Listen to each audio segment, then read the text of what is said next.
Anthony, well, volunteer lifeguards. Those words may not sound like the subject of a bitter dispute, but they really have become a flashpoint in Jacksonville Beach.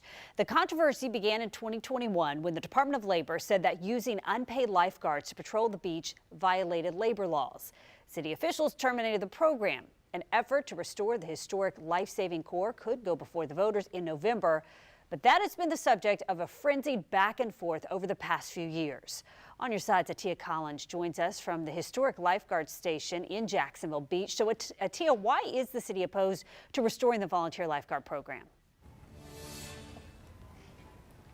Well, it's because of money, and money is a big part of the dispute.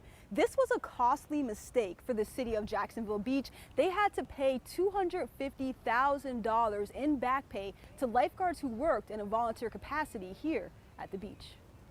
The Volunteer Life-Saving Corps was created by the American Red Cross in 1912. They patrolled on holidays and Sundays when paid city lifeguards were not working. But last year, the Labor Department said the city was violating minimum wage and overtime laws by allowing paid ocean rescue lifeguards to also work as volunteers. So last spring, the city voted to end the 110-year-old program. Flash forward to August, the volunteer lifeguards and their supporters collected over 3,800 signatures on a petition asking City Council to put the issue before voters. But on August 15th, the city rejected that plan. It's a move that Charles Bond, the Volunteer Guard's past board president, called anti-democratic. The city of Jacksonville Beach has decided to ignore their voters, and this is becoming about the rights and the democratic process now. Council members say the measure would violate the federal ruling and would also require the city to give the historic building to the Red Cross, something that Mayor Chris Hoffman said could put the future of the building in jeopardy. So if this amendment goes on the ballot and it passes,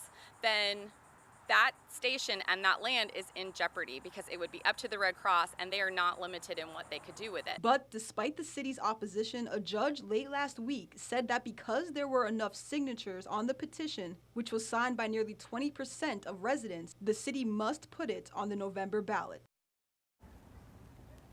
And this controversy is still very much in flux. Now, on Thursday, another court hearing is set where a judge will hear both sides and determine if it will go on the ballot to bring volunteer lifeguards back. There is also a separate case, a lawsuit filed by the volunteers against the initial termination of contract. They say the city violated their terms of contract. That case heads to court in September. Reporting in Jacksonville Beach, Atia Collins, First Coast News, on your side.